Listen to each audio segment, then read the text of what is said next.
Hello बच्चों, स्वागत है हमारे यूट्यूब चैनल फिजिक्स विद के उत्तम में। और आज हम लोग 12th क्लास की फिजिक्स में परमाणु चैप्टर का लेक्चर नंबर 5 पढ़ने जा रहे हैं। और आज हम लोग पढ़ेंगे बोहर ने जो बताया था कि सभी इलेक्ट्रॉन स्थायी कक्षा में चक्कर लगाते हैं, यानी निश्चित कक्षाओं में चक्कर लगाते हैं, जिनको ऊर्जा स्तर कहा जाता है। तो उन स्थायी कक्षाओं की त्रिज्या कितनी होती है और उसमें वेग कितना होता है इलेक्ट्रॉनों का, और उसमें ऊर्जा कितनी होती है, तो ये आज हम लोग डिस्कस करेंगे। तो शुरू करते हैं। हेडिंग लगा लीजिए, स्थायी कक्षा की त्रिज्या। ये समझ तभी आएगा जब आप इसका पिछले वाला वीडियो जिसमें हमने बोहर का परमाणु मॉडल बहुत डिटेल में बताया है उसको आप देख लीजिए कि बोहर परमाणु मॉडल है क्या, ठीक है ना। और उसके बाद फिर ये हम जो स्थायी कक्षाएं की चर्चा हम लोग किया था पिछले वाले टर्म पर, तो उस स्थायी कक्षाओं की त्रिज्या और उसकी ऊर्जा कितनी होती है, उसमें वेग कितना होता है, तो फिर ये इसका जो मैथमेटिकल पार्ट है उसको आज हम लोग समझते हैं। न्यूमेरिकल के लिए बहुत इंपॉर्टेंट है। और इसका जो फार्मूला निकल करके आता है उसका डेरिवेशन भी कभी कभी पूछ लिया जाता है एग्जाम में। तो इसको समझने के लिए जो बोहर ने कहा कि सभी इलेक्ट्रॉन, अलग एक चीज ध्यान रखना है कि बोहर का जो परमाणु मॉडल है वो हाइड्रोजन लाइक एटमों के लिए ही सही है। हाइड्रोजन लाइक एटम का मतलब जिसमें केवल एक इलेक्ट्रॉन हो। एक इलेक्ट्रॉन किसमें होगा? हाइड्रोजन में होगा या फिर हीलियम में होगा। लेकिन हीलियम में तब होगा जब वो आयनिक हो, एकल आयनिक होना चाहिए। और या तो फिर लिथियम हो, दो आयनिक हो, मतलब उसके दो इलेक्ट्रॉन निकल चुके होंगे, एक इलेक्ट्रॉन बचा हो। इसमें एक इलेक्ट्रॉन निकल गया हो, एक इलेक्ट्रॉन बचा हो, दो इसमें इलेक्ट्रॉन होते हैं ना हीलियम में। इसमें तीन होते हैं, तीन में से दो निकल गए, एक बचा, इसमें भी एक बचा, इसमें हाइड्रोजन में एक इलेक्ट्रॉन होता ही है। तो हाइड्रोजन लाइक एटमों के लिए ही हाइड्रोजन लाइक एटम से तात्पर्य इसमें एकल इलेक्ट्रॉन हो, केवल यानी एक इलेक्ट्रॉन हो, ऐसे परमाणुओं के लिए ही बोहर का परमाणु मॉडल सही है। तो जो बोहर ने कहा कि जितनी जो भी परमाणु है उनमें बीच में नाभिक होता है, जिसका जो आवेश होता है उस पदार्थ के परमाणु क्रमांक के बराबर होता है। प्रोटॉनों की संख्या जितनी होती है उतने प्रोटॉन, और एक प्रोटॉन पर आवेश होता है इलेक्ट्रॉन के आवेश के बराबर। तो कुल आवेश कितना हो जाएगा नाभिक का? Ze। और इलेक्ट्रॉन जो इसमें विभिन्न कक्षाओं में चक्कर लगाते हैं, तो विभिन्न कक्षाओं में चक्कर लगाने का मतलब यह है कि जब ऊर्जा मिलेगी तभी ऊंची कक्षा में जाएगा, वरना वो इलेक्ट्रॉन अपनी निम्नतम ऊर्जा स्तर में ही चक्कर लगाता है। समझ में आ रहा है? यानी इलेक्ट्रॉन चक्कर लगाएगा कौन सा ऊर्जा लगाएगा? सबसे निम्नतम ऊर्जा स्तर में, यानी जो सबसे नजदीक कक्षा होगी नाभिक उसमें इलेक्ट्रॉन रहता है। इसको हम लोग स्थायी कक्षा कहते हैं। यह भी स्थायी कक्षा है, उसके अगले वाले भी स्थायी कक्षा, मतलब इसमें विभिन्न ऊर्जा स्तर होते हैं। तो उन ऊर्जा स्तरों को, उनमें ऊर्जा स्तर इसलिए कहा जाता है क्योंकि उसकी ऊर्जा निश्चित होती है। तो इलेक्ट्रॉन मान लेते हैं चक्कर लगा रहा है, तो इलेक्ट्रॉन का वेग है वो मान लेते हैं v है। इलेक्ट्रॉन हो गया ये, इलेक्ट्रॉन का जो द्रव्यमान है वो m है, और उसकी जो कक्षा की जो त्रिज्या है वो हम मान लेते हैं r है। तो यह हमको पता है कि कोई भी कण, वो इलेक्ट्रॉन हो या अदर कोई कण हो, अगर वृत्तीय कक्षा में चक्कर लगा रहा है तो उसके लिए एक अभिकेंद्र बल की आवश्यकता होती है, जो बिना विकेंद्र बल के वृत्तीगत संभव नहीं है। तो यहाँ पर जो केंद्र बल प्राप्त होता है वो नाभिक और इलेक्ट्रॉनों के बीच लगने वाले वैद्युत बल से प्राप्त होता है। तो वैद्युत बल कितना होगा? इलेक्ट्रॉन पर आवेश है E, नाभिक पर आवेश है Ze, ठीक है। तो आवेश के कारण कितना बल लगेगा उसको लोग वैद्युत बल कहते हैं, और उसका फार्मूला कूलाम के नियम के अनुसार 1/4πε0 Ze, यानी ये Q1 हो गया, और इनटू E यानी ये हमारा हो गया Q2 बटे उनके बीच की दूरी कितनी होगी, कितनी उसकी त्रिज्या है उसका वर्ग। ये जो बल निकल करके आया है वही बल हमारा अभिकेंद्र बल का काम करेगा, यानी mv²/r। ये इलेक्ट्रॉन पर लगने वाला अभिकेंद्र बल होगा जो केंद्र की तरफ काम कर रहा है, ठीक है। ये मान हो गया। इसको थोड़ा सा और सिंप्लीफाई कर सकते हैं हम लोग। देखिए इसमें लिखा जा सकता है, इससे r से इसका एक पावर का घट जाएगी, तो बचेगा यहाँ पर mv² Ze²/4πε0 r। इसको आप इक्वेशन नंबर डाल लेंगे फर्स्ट। ये तो अब केंद्र बल कहां से प्रदान हो रहा है उसके हिसाब से एक समीकरण हमने बना लिया। उसके बाद बोहर ने एक और परिकल्पना की थी, तो बोहर की परिकल्पना क्या थी जरा लिखो इसमें। बोहर की परिकल्पना के अनुसार बोहर ने भी कहा था कि इलेक्ट्रॉन केवल उसी कक्षा में चक्कर लगाते हैं जिनमें उनका कोणीय संवेग h/2π का पूर्ण गुणज हो। यानी कोणीय संवेग का फार्मूला क्या होता है, mvr। ये इसका कोणीय संवेग है mvr। ये m जहां इलेक्ट्रॉन का द्रव्यमान है, v है वेग, r है उसकी त्रिज्या। ये किसके बराबर होना चाहिए परिकल्पना के अनुसार, nh/2π। ये बोहर की परिकल्पना में एक समीकरण निकल करके आया था। इसको एक क्वेश्चन डाल लेंगे सेकंड। अब हमको जो ज्ञात करना है वो स्थायी कक्षा की त्रिज्या निकालनी है। जरा दोनों समीकरणों को इस तरीके से सॉल्व करो जिसमें r की वैल्यू निकल आए। तो r निकालने के लिए इसका मतलब है कि हमको m यहां से v यहां से हटाना पड़ेगा। तो v हटाने के लिए क्या करें हम, समीकरण 2 का वर्ग करके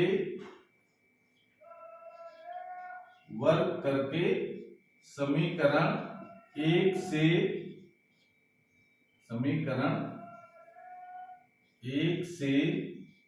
भाग देने पर अब जरा इसको भाग दें। तो भाग देने से देखिए इसमें तो वर्ग कर लो इसका समीकरण नंबर 2 का, तो आ जाएगा m²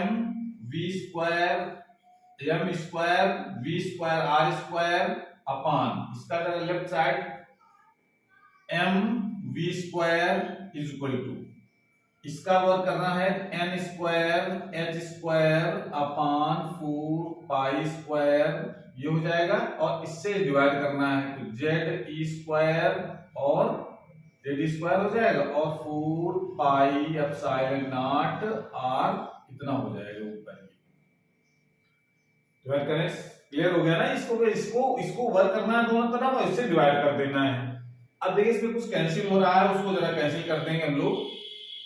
देखिए इसमें जो v² से v² कट जाएगा, m से इसकी पावर कट जाएगी और पाई से ये पाई की पावर कट गई, 4 से 4 कट जाएगा। और देखिए इसमें r² से इसकी ये r कैंसिल हो गया। अब जो बचा है उसको हम लोग जरा पक्षांतर करके लिखते हैं। इसको नोट कर लीजिए पहले, नोट कर इसकी भाषा भी आप लिख लेंगे इस तरीके से एग्जाम में जैसा इसमें बताया गया है। किसी एग्जाम में भाषा भी लिखनी पड़ेगी थोड़ी सी, ठीक है, तो लिख लो।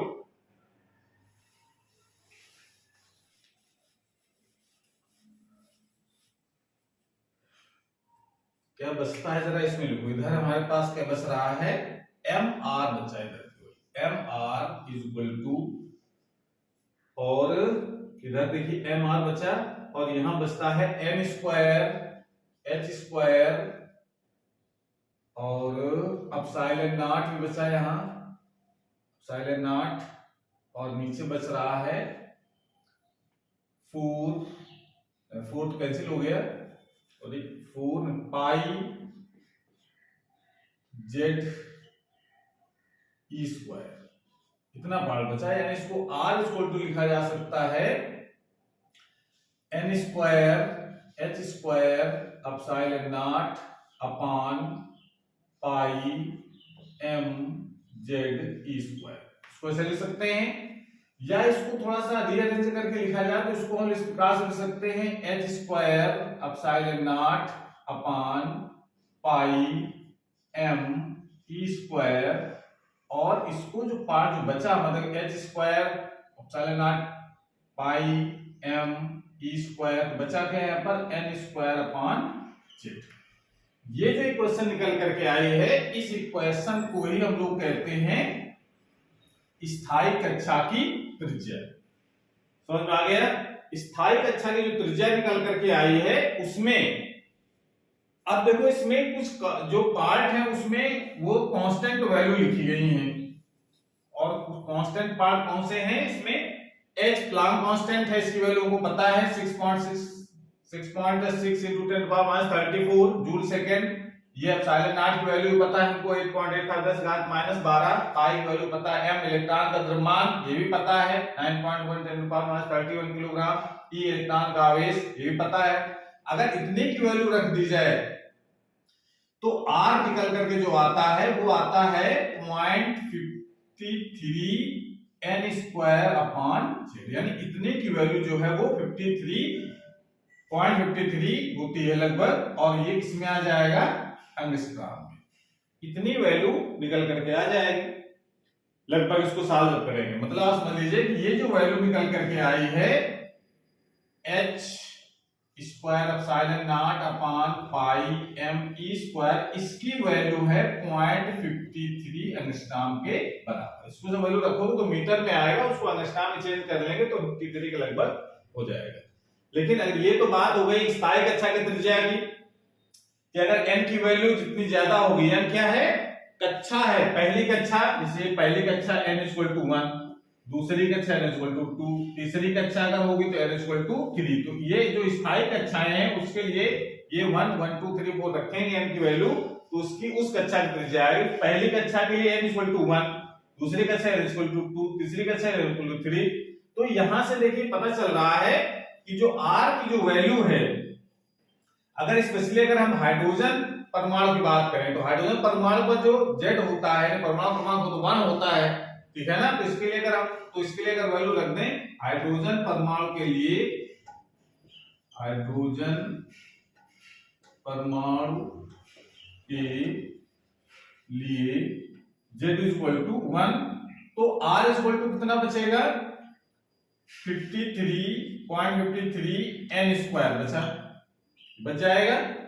इसका मतलब है आप सिंपली ये भी कह सकते हैं कि R जो है वो डायरेक्टली प्रोपोर्शनल है n स्क्वायर। जैसे जैसे हम कक्षा बढ़ाएंगे, पहली कक्षा n = 1, दूसरी कक्षा n = 2 रखेंगे तो उसका 4 गुना हो जाएगी त्रिज्या इसकी, तीसरी रखेंगे तो 9 गुना हो जाएगी त्रिज्या पहली वाली त्रिज्या की। इस प्रकार से ये चीज आपको ध्यान रखना है कि जो त्रिज्या होती है वो जो कक्ष संख्या होती है उसके वर्ग के अनुक्रमानुपाती होती है। तो इसको नोट कर लेंगे और इसमें एक सेंटेंस लिख सकते हैं, नोट कर लिया इसको। और इस वाले फार्मूले को भी हमको यूज करना है, तो यहां पर लिख लेते हैं R = h² epsilon not upon pi m e square और n² अपॉन z। इतने ये वाले फार्मूला हम यूज करेंगे रखने में, इसलिए आपको याद रखना है, इसको कोने में लिख लिया हम लोग इसलिए। और उसके बाद ये यहां पर एक लाइन लिख सकते हैं, अतः परमाणु की स्थायी कक्षा की त्रिज्या कक्ष संख्या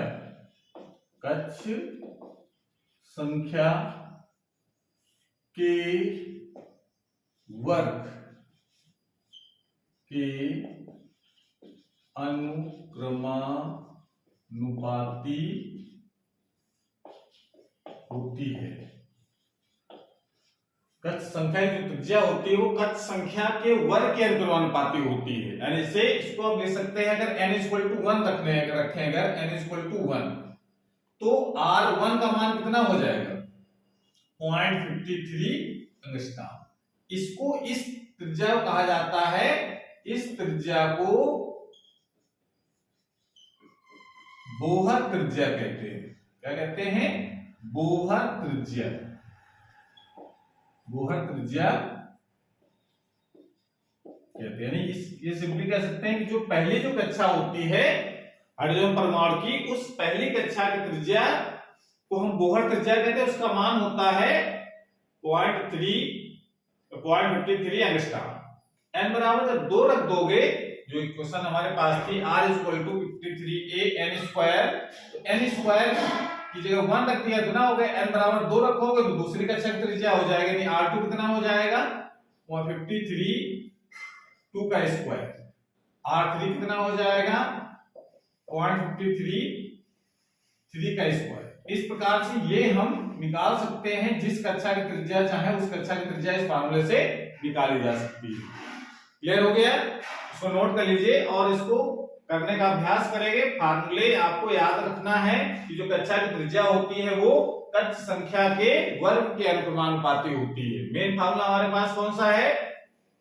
R equal to H square epsilon not pi M E square N square by Z. Z यहाँ पर क्या है? परमाणु क्रमांक है।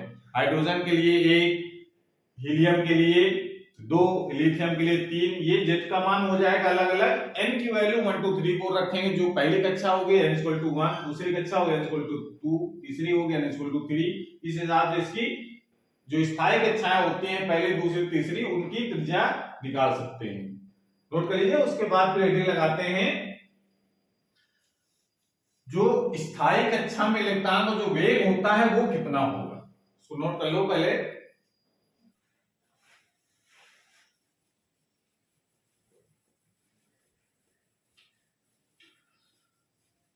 स्थायी कक्षा में वेग हेडिंग लगाएंगे। स्थायी कक्षाओं में, स्थायी कक्षाओं में, स्थायी कक्षाओं में इलेक्ट्रॉन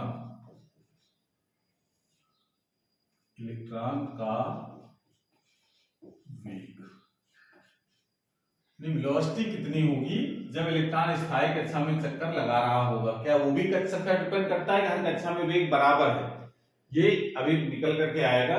तो जो बोहर की जो परिकल्पना थी, इसका वेग कहां से निकालेंगे? जो बोहर की जो परिकल्पना थी, देखिए बोहर और बोर, ये आप कंफ्यूजन नहीं होना है।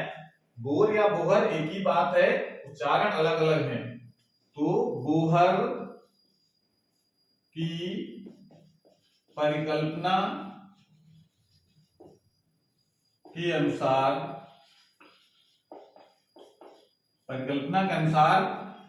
इलेक्ट्रॉन उसी कक्षाओं में चक्कर लगाते हैं जिनमें उनका कोणीय संवेग यानी एमवीआर, ये कोणीय संवेग का फार्मूला होता है, ये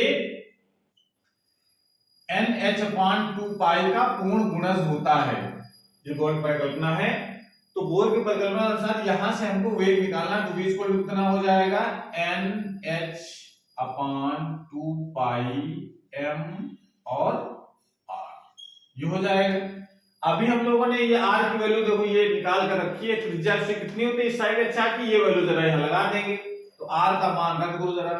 r का मान रखने पर, r का मान ये जो निकाल चुके हैं पहले उसको रखना है। तो v को मान कितना हो जाएगा? NH/2 पाई m और r की वैल्यू रखोगे तो h square epsilon not n square, इतना तो ऊपर वाला हिस्सा हो गया इसमें, और नीचे वाला चला जाएगा ऊपर पाई m e स्क्वायर और z। इसको थोड़ा सॉल्व कर लीजिए तो कितना आ जाएगा? देखिए पाई से पाई कैंसिल हो जाएगा, ओके, और h से इसकी एक पावर कैंसिल हो जाएगी h की, और कुछ कैंसिल वाली चीज बची।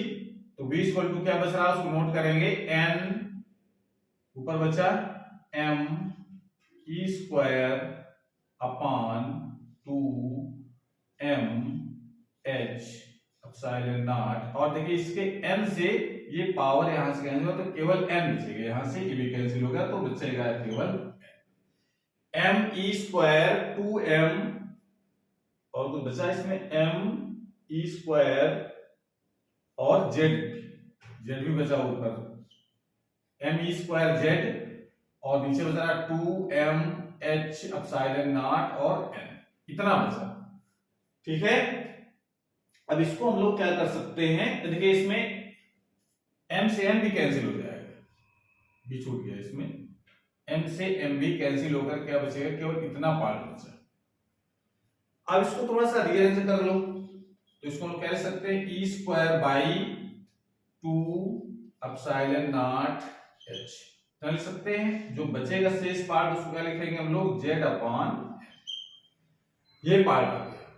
अब इसमें देखिए कांस्टेंट वैल्यू जो इसमें लिखी गई है उसकी वैल्यू अगर लगा देते हैं हम, e इलेक्ट्रॉन का आवेश है, एप्सिलॉन नॉट की वैल्यू रख दी जाए, h की वैल्यू रख दी जाए और उसको सॉल्व किया जाए तो v का मान निकल करके आ जाता है 2.1 into 10 to the power 6 इतना पार्ट और z अपॉन n इतने मीटर प्रति सेकंड। ये स्थायी कक्षा का वेग होता है। जो स्थायी कक्षा का वेग इसका मतलब है n पर डिपेंड कर रहा है। n पे डिपेंड करने मतलब n के n कक्षा संख्या के व्युत्क्रमानुपाती है इसमें। अगर n का मान बढ़ेगा तो v का मान घटता है। तो बढ़ने का मतलब जो कक्षा दूर होगी वहां पर वेग कैसा होगा, कम होगा। ठीक है, इसको नोट कर लीजिए, उसके बाद फिर आगे लिखा जाए। तो इससे ये निष्कर्ष निकलता है कि जो स्थायी कक्षा में इलेक्ट्रॉनों का जो वेग है, स्थायी कक्षा में लिख सकते हैं इसमें अतः v is directly proportional to लिख सकते हैं z अपॉन n। ये तो कांस्टेंट टर्म हो गया। या इसको अगर हाइड्रोजन, इसलिए हाइड्रोजन परमाणु की अगर बात करेंगे, हाइड्रोजन परमाणु के लिए v जो है के लिए z का मान कितना हो जाएगा 1, तो v किसके डायरेक्टली प्रोपोर्शनल हो जाएगा 1 अपॉन n के। या लिख सकते हैं अतः स्थायी कक्षा में इलेक्ट्रॉनों, स्थायी कक्षा में इलेक्ट्रॉनों का वेग कक्ष संख्या मतलब n, कक्ष संख्या n के व्युत्क्रमानुपाती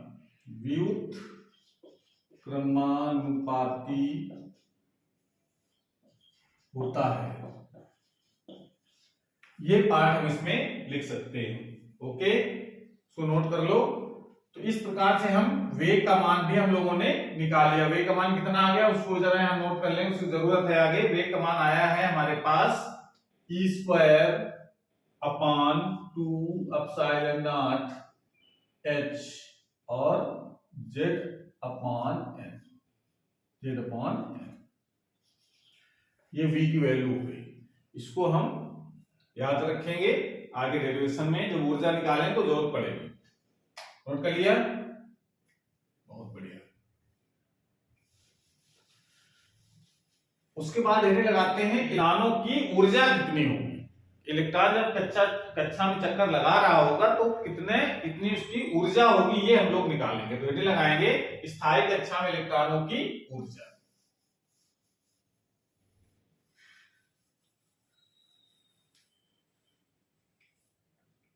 स्थायी कक्षाओं में लगाएंगे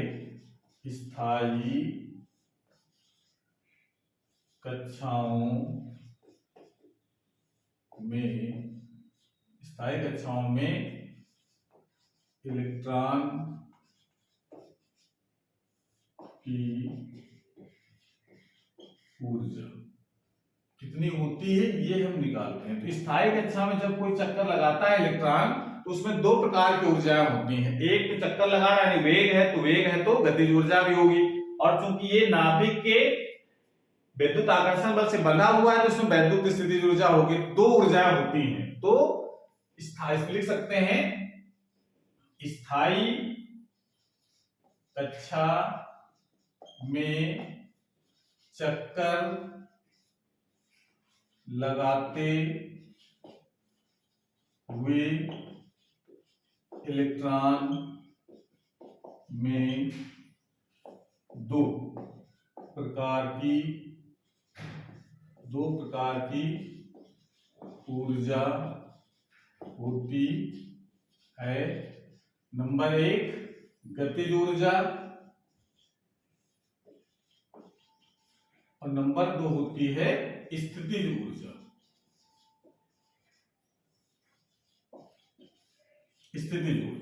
ठीक है।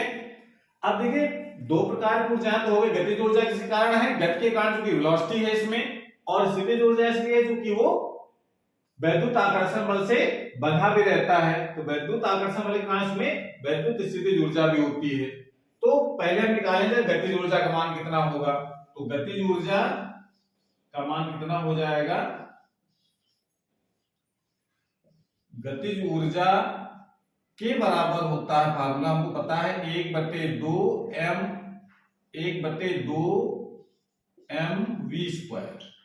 ये फार्मूला हमको पता है। ये जरा यहाँ पर हम सीधे सीधे v की वैल्यू निकाल चुके हैं वो यहाँ पुट कर देंगे।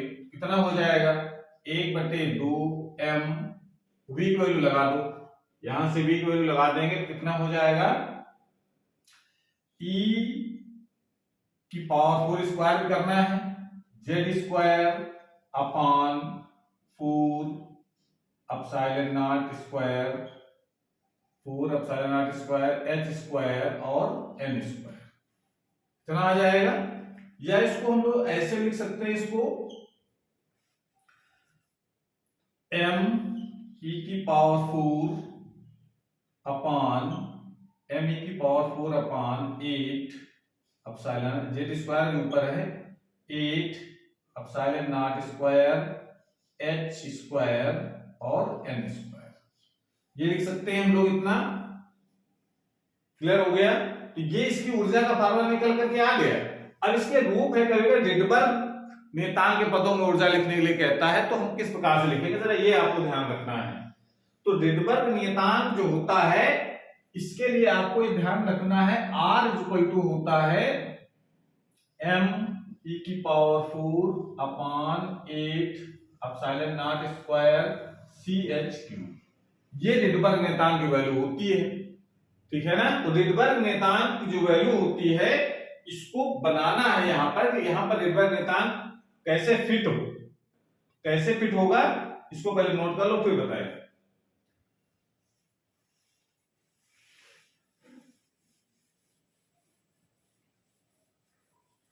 तो काइनेटिक एनर्जी जो निकल करके आई है उसको हम लोग लिख सकते हैं इस प्रकार से भी, K इक्वल टू, अब देखिए इसमें हम यहाँ ये देखो इसको थोड़ा सा अरेंज करो, m e की power 4 upon 8 epsilon not square और h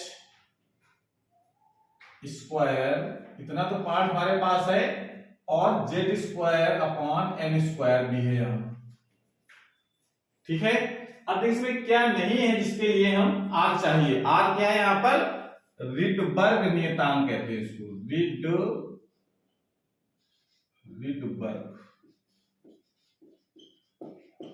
रिडबर्ग नियतांक। इसको अगर पूरा सॉल्व किया जाता है, इसकी वैल्यू m e और एप्सिलॉन नॉट CH, क्या है यहाँ पर, प्रकाश का वेग निर्वात में 3 × 10⁸ मीटर पर सेकंड, और ये सब वैल्यू रखकर सॉल्व किया जाए तो इसका मान निकल करके आता है 1.09 ×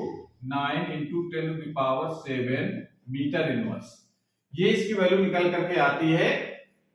तो रिडबर्ग नियतांक की वैल्यू इतनी होती है। इसका फार्मूला आपको ध्यान रखना है, m e की power 4 8 epsilon not square CH3, उसको सब सॉल्व किया जाए तो कितना है वैल्यू 1.09 10⁷ मीटर इनवर्स की यूनिट होती है रिडबर्ग नियतांक की।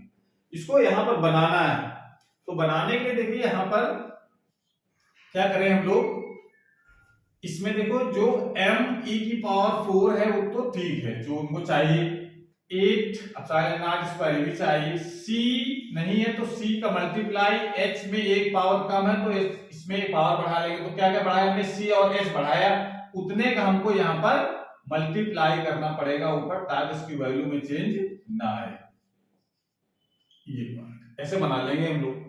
अब जो ये जो पार्ट बचा है उसको हम लोग लिख सकते हैं r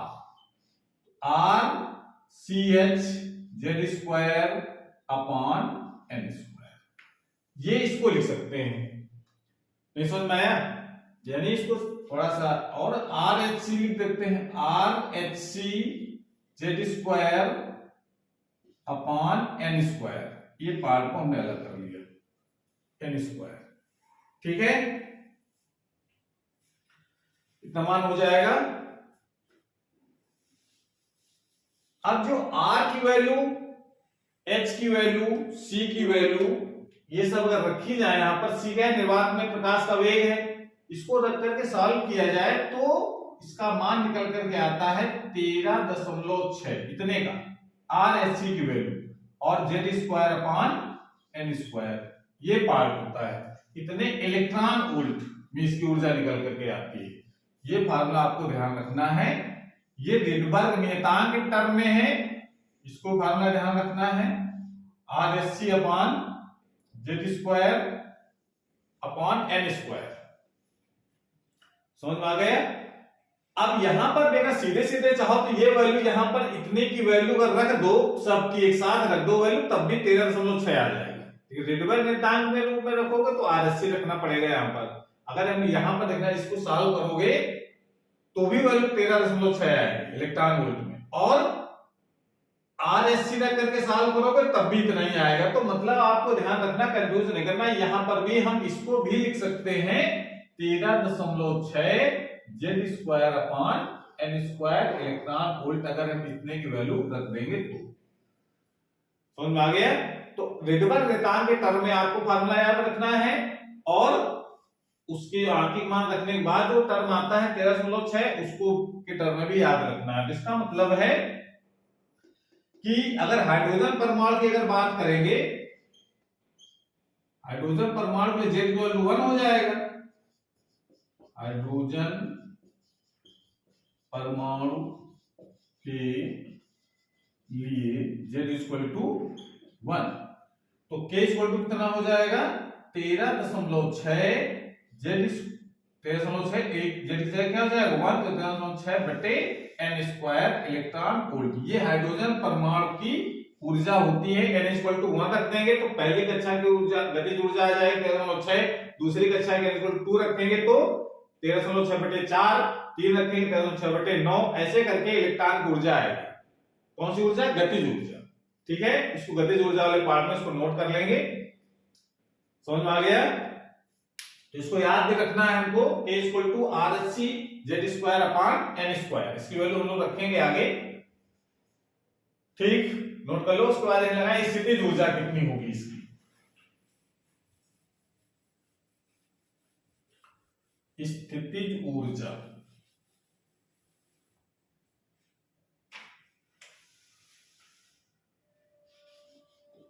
स्थितिज ऊर्जा कितनी होती है? वैद्युत स्थितिज ऊर्जा है ये। ठीक है, कितनी होगी? वैसे ऊर्जा सूत्र है U बराबर लिखा जाता है, बताइए ऊर्जा की। दो आवेश अगर रखे हो, एक आवेश कौन सा है? नाभिक, एक आवेश है इलेक्ट्रॉन, इनके बीच की दूरी है r। दो निकाय r दूरी पर रखे हो, एक पर आवेश Q1 एक पर Q2। फार्मूला क्या होता है? U इक्वल टू हमको पता है 1/4 pi epsilon not Q1 Q2 बटे r। ये फार्मूला होता है स्थितिज ऊर्जा का। तो यहां पर भी कोई फार्मूला लगा देंगे तो 1/4 पाई एप्सिलॉन नॉट Q1 का काम कौन कर रहा है? नाभिक आवेश। नाभिक आवेश कितना है? Ze, और इलेक्ट्रॉन का आवेश ये Q2 काम करेगा बटे उनके बीच की दूरी। ये वैल्यू आ गई। U इक्वल टू कितना हो जाएगा? इसको लिख सकते हैं Ze square upon 4 pi epsilon not. ये तो वैल्यू हो गई इतनी। अब यहां पर जो r की वैल्यू है उसको हम जरा जो निकाल चुके हैं अपने इक्वेशन में, उसको यहां पर पुट करना है। r जो निकाला सबसे पहले, स्थायी कक्षा की त्रिज्या, तो कितना हो जाएगा? इसको लिख सकते हैं h square epsilon not n square upon ऊपर चला जाएगा पाई m e स्क्वायर और z। इतना हो गया। इसको थोड़ा सा और सॉल्व कर लो तो इसको लिख सकते हैं पाई से पाई तो कैंसिल हो जाएगा, इसको हटाओ। और क्या बचेगा? और कुछ कर रहा है इसमें, यहां पर बचेगा m e square m e की पावर 4 स्क्वायर, m e की पावर 4 हो जाएगा, e स्क्वायर स्क्वायर की पावर 4, और z हो गया z स्क्वायर, और ऊपर कुछ बचा नहीं, नीचे 4 epsilon not h cube epsilon not square भी हो जाएगा, और h स्क्वायर भी हो जाएगा, और n स्क्वायर भी हो जाएगा। इसको थोड़ा सा और अरेंज कर लो। फार्मूला तो निकल आया अपना। इसको लिख सकते हैं m e की power 4 upon 4 epsilon not square h square और z square upon n square, z square upon n square. इतना निकल करके आ गया। अब इसको भी रिटबर्ग टर्म, सॉरी यहाँ पर चिन्ह सहित वैल्यू रखनी है, गड़बड़ी हो गई इसमें। यू की वैल्यू जो होती है Q1 Q2 इसमें चिन्ह सहित वैल्यू रखेंगे, तो E की जगह यहाँ पर -E रखा जाएगा। इस जगह वेरी सॉरी, E की जगह -E रखेंगे, तो -E रखने के कारण ये माइनस बाहर निकल आएगा इसमें। अब यहां पर ध्यान दो कि इसको जरा रिटबर्ग टर्म पे लिखना चाहे तो कैसे लिखा जाएगा। हमको यहां पर रिटबर्ग घातांक बनाना है। रिटबर्ग घातांक कितना होता है, r इक्वल टू होता है m e की power 4 8 epsilon not ch cube. तो यहां पर कैसे बनेगा वो, तो देखिए बनाना तरीका है कि इसमें 8 बनाना है, जिसका मतलब 2 का हमको मल्टीप्लाई भी करना पड़ेगा और डिवाइड करना पड़ेगा, तभी यहां बनेगा। तो यहां पर लिख सकते हैं m e की पावर 4 का बना लो पहले, जो को चाहिए 8 यानी 2 को मल्टीप्लाई किया हमने, एप्सिलॉन नॉट स्क्वायर, और c नहीं तो c भी लाना है, h में एक पावर भी कम है तो क्यूब बनाने के लिए हमको एक h भी चाहिए। तो क्या क्या हमने एक्स्ट्रा किया जरा वो यहाँ पर लिख दो। 2 भी हम लाए यहाँ पर, और c भी लाए एक एक्स्ट्रा, और h भी लाए, और बाकी चीजें वैसे उतार दीजिए यहाँ पर लिखना। कर सकते हैं ऐसा। अब देखिए ये जो पार्ट हमारा बन गया है, इसको हम लोग लिख सकते हैं माइनस, और इसको लिखा जा सकता है r। ये पार्ट क्या बन गया हमारा, r m e की power 4 upon 8 epsilon not ch cube. ये r होता है, इसको रिटबर्ग नियतांक कहते हैं। नाम ध्यान रखना है, रिटबर्ग नियतांक। इसकी वैल्यू होती है 1.09 10 की घात 7। r इतना हो गया, और ये 2 को थोड़ा पहले लिखते हैं, r h c इतना बचा h c, और z square upon n square. अब इसमें भी लिखना चाहो वैल्यू लिख सकते हैं -2 इंटू, इसकी वैल्यू हमने निकाली थी, इसकी वैल्यू 13.6 और z square upon n square. इतने इलेक्ट्रॉन वोल्ट, इतनी कुल ऊर्जा होती है, सॉरी ऊर्जा नहीं, स्थितिज ऊर्जा इतनी होती है, -2 into 13.6 z square upon e square. इस फार्मूले को भी आपको याद रखना है, और इस फार्मूले को भी याद रखना है, रिटबर्ग नियतांक के टर्म में भी फार्मूला आपको याद रखना है। समझ में आ गया। अब जरा इसमें ये ध्यान दो कि कुल ऊर्जा कितनी हो जाएगी, तो नोट कर लीजिए, उसके बाद फिर कुल ऊर्जा निकालते हैं कितनी होगी। तो नोट कर लो, कुल ऊर्जा E इक्वल टू लिख सकते हैं K plus U, K plus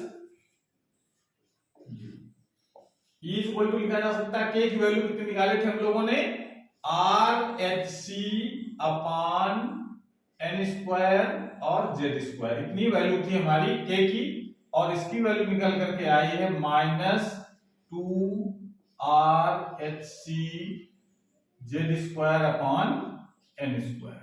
ये दो वैल्यू निकल करके आई।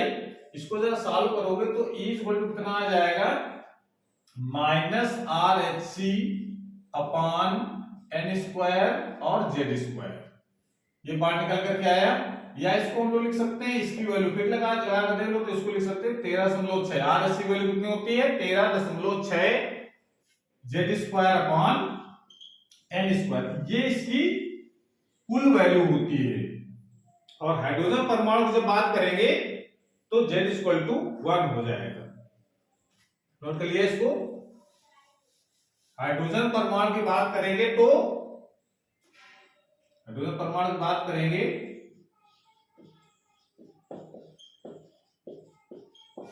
हाइड्रोजन परमाणु के लिए, हाइड्रोजन परमाणु के लिए z इक्वल टू हो जाएगा 1, तो E इक्वल टू कितना हो जाएगा, हाइड्रोजन परमाणु की जो ऊर्जा होती है इलेक्ट्रॉन की कितनी होती है, -13.6 बटे n स्क्वायर। इतने इलेक्ट्रॉन वोल्ट, ये इलेक्ट्रॉन वोल्ट में निकल करके आएगी वैल्यू, ध्यान रखना है। ऊर्जा मात्रा जूल होता है, जूल में निकल करके नहीं आती है। इसको जब सॉल्व करेंगे इसमें रख करके पूरा, तो आंसर तो जब ये R की वैल्यू, H की वैल्यू, C की वैल्यू रखोगे तो आंसर तो जूल में आएगा, लेकिन इलेक्ट्रॉन वोल्ट में कन्वर्ट कर लेंगे तो 13.6 आएगा। ठीक है, तो ये इतना, ये हाइड्रोजन परमाणु की स्थायी कक्षाओं की कुल ऊर्जा इतनी होती है। यानी कह सकते हैं पहली कक्षा की ऊर्जा कितनी हो जाएगी बताइए। पहली कक्षा की ऊर्जा अगर n = 1 2 3 4 रखोगे तो पहली कक्षा की ऊर्जा कितनी हो जाएगी, ई का मान आएगा पहली कक्षा के लिए -13.6, दूसरी कक्षा के लिए आएगा -13.6/4, तीसरी कक्षा के लिए 13.6/9, ऐसे करके ये आता रहेगा।